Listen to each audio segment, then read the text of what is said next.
Selam. Haber? İyiyim, siz nasılsınız? Günaydın. Sen nasılsın? İyi, teşekkürler hocam. Hoş geldiniz. Hadi başlayalım. Şimdi başlıkta gördüğünüz üzere bugün ameliyata giderken çantamı sizinle beraber dolduracağız ki ameliyatta yanında neler oluyor? Gün boyu nelere ihtiyaç...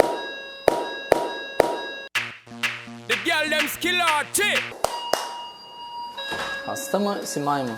Bugün başlıkta gördüğünüz üzere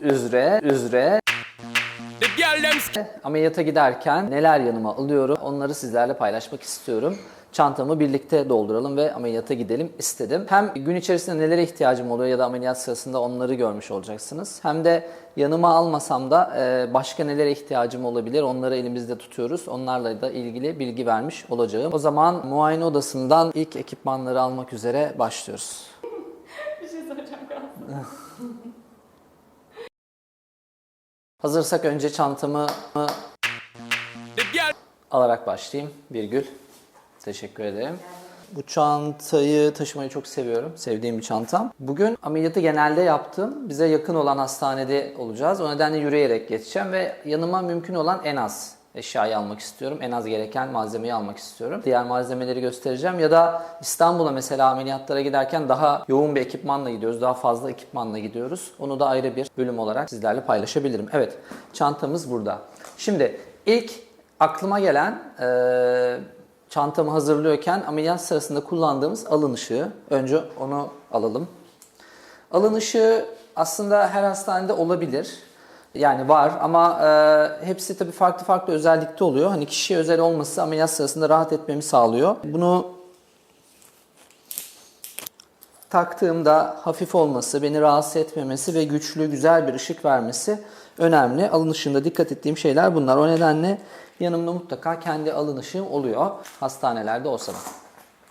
Dolayısıyla ilk eşyamızı koymuş olalım. Buradaki malzeme dolabımızdan da pansumanlar sırasında kullandığımız dolaptan 2 tane malzeme yanıma alacağım. Az önce de söyledim. Aslında bu videoda geçen çoğu malzeme zaten hastanelerimizde var ama ben işimi şansa bırakmak istemiyorum. Çünkü hastanenin stokları benim kontrolümde değil ve istediğim ürün istediğim zaman yok denirse açıkçası bir dezavantaj yaşamış oluruz. O nedenle işimi şansa bırakmak istemiyorum ve kullanacağım malzemelerin yedeklerini de yanımda taşımış oluyorum. Nedir? Şu plastik alçının yedeği, bu da kullandığımız bantların yedeği. Bunları da çantamıza koyalım. Dolabı kapatayım. Evet, bu odadan alacaklarımız şu an için bitmiş görünüyor. Aklıma bir şey gelirse tekrar döneriz. Şimdi diğer odaya geçip ameliyat sırasında çekimler için, fotoğraf çekimleri ve videolar için kullandığım ekipmanlara bir bakalım. Onlardan hangilerini yanımıza alacağız? Haydi yürü. Evet, şimdi bu masa tabii sürekli böyle dağınık kesinlikle olmuyor ama ben size yanıma almadığım malzemeleri de bugün görmenizi istiyorum. O nedenle bu masayı bu video için hazırladım. Önce bir kahve molası verelim, küçük bir mola. Az şekerli. Birgül'le anlaşamıyorduk. Şekersiz içmemi istiyor ama ameliyatından sonra biraz yumuşadı. Şekerden vazgeçemiyorum Türk kahvesinde. Şimdi ameliyata giderken fotoğraf kısmı benim için önemli. Önce sonra fotoğrafları ameliyat sırasındaki fotoğraflarda kullanmak üzere fotoğraf makinemi yanıma alıyorum. Fujifilm'in X-T3 modeli. Burada da eğer yanıma almak istersem kullanabileceğim lenslerim var bu çantada. Şöyle yaklaşabilirsin. Kullandığım lenslerle ilgili de bir bölüm hazırlamıştık. İsteyenler oradan da bakabilirler. Oraya sığmayan yine böyle bir lensimiz var. Ben ameliyat çekimlerimde bu tele lensi kullanıyorum. Güncel olarak kullandığım lens bu. Bu makine ve lensi yanıma alacağım. Hatta şöyle bileğimde yakın olduğu için hastane şöyle taşıyabilirim. Çantada yer kaplamasın. Çantamız biraz hafif olsun. Bu böyle. Fujifilm'imizi aldık. Başka neyi alabilirdim yanıma? Mesela şu tripod. Bunu genelde şu aparatta kullanarak iPhone'la çekim yaptığımda kullandığım bir tripod bu. iPhone 11 Pro Max'i video çekimleri için kullanıyorum. Bunun içinde sim kart yok. Sadece çekim için kullanıyorum. Ameliyat sırasında özellikle Instagram'da gördüğünüz paylaşımları iPhone'la genelde hazırlıyorum. Bugün iPhone tabii ki yanımda olacak ama tripodu yanıma almıyorum. Bunu da koyalım.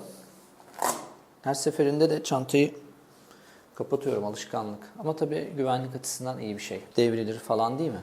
Tedbirli olalım. Evet. Ameliyat sırasında tabii ki bir playlisti dinlemek iyi geliyor. Müzik olmasa ameliyathanede. O nedenle de bir Wi-Fi hoparlörümüz var. Bu lenslerin hiçbirini bugün yanıma almıyorum. Gözümüze takılmasın. Şöyle kapatalım. Gelelim ses olayına. Bugün bu mikrofonu bu video için kullanıyoruz. Bazen ameliyat sırasında da soru cevap şeklinde hazırladığımız içerikler oluyor Instagram hesabımızda paylaştığımız. O zaman bu mikrofon kutusunu da yanıma alıyorum. Bugün burada kalacak.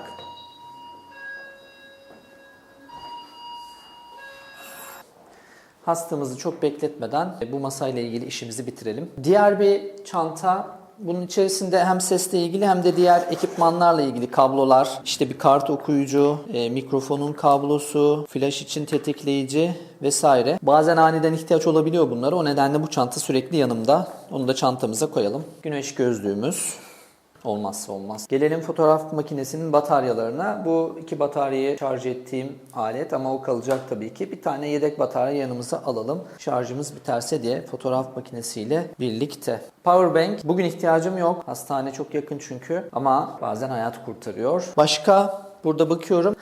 iPad'i evde unutmuşum. Ameliyat öncesi yaptığım planlamalar mutlaka yanımda olmalı. Ameliyat sırasında kontrollerini yapmam gerekiyor. iPad yanımda olmadığı için ne yazık ki bugün daha ağır olan MacBook'umuzu yanımıza alacağız. Çantamız biraz ağır olacak. Hafif olsun istemiştik ama. Burada alacaklarımız bitti. Şimdi içerideki malzeme dolabına gidelim ve giysi dolabımıza. Oradan da alacaklarım var ve hastamızın kontrolünü yapıp sonra da ameliyata geçelim. Bir diğer dolabımıza geldik. Burada da pek çok medikal malzeme var, sarf malzeme. Bunlardan yanıma almam gereken en önemlisi bu ameliyat için bir dikiş olacak. Burun ameliyatlarında pek çok dikiş kullanıyoruz. Ama bunlardan bir tanesi özellik arz ediyor. Kıkırdaklara şekil verirken eriyen bir dikiş. İşimizi şansa bırakmıyoruz. Kullandığım en önemli dikişi mutlaka yanımda taşıyorum. Bunu da çantamıza ekleyeceğiz. Örneğin burada normal şartlarda kullanmadığımız ama acil müdahale için gereken bir burun tamponu. Bunu çantamıza ekleyebilirdik. Ameliyatta dolgu yapacaksak ona ekleyebilirdik.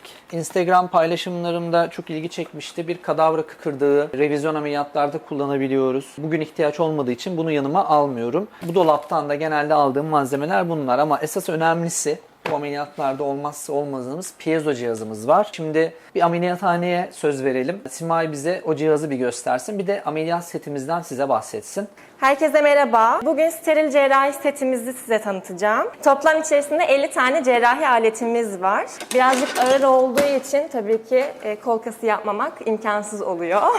Seti konteynerden çıkarttık. Şimdi sayarak dizmeye başlıyoruz. Hastanemiz değiştiğinde yanımızda piezo cihazımız ve tur cihazımızı da taşımak durumunda kalıyoruz. Şimdi piezonun handle'ını aldım. Piezoyu kuracağız. Şöyle bir başlığımız var. Burada uçlarımız var. Gittiğimiz her hastaneye bunları da götürüyoruz. Evet, tekrar hoş geldiniz. Nasıldı ameliyathane turu? Güzeldi, gayet iyi geçti.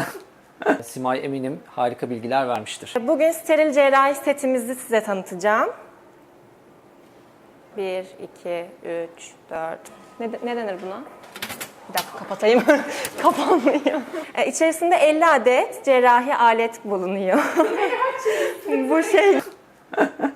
Peki. Şimdi de giysi dolabından neler alacağımıza bakalım ve ameliyathaneye artık yavaştan yola çıkabiliriz. Ve en sevdiğim aşama. Bere değil bak.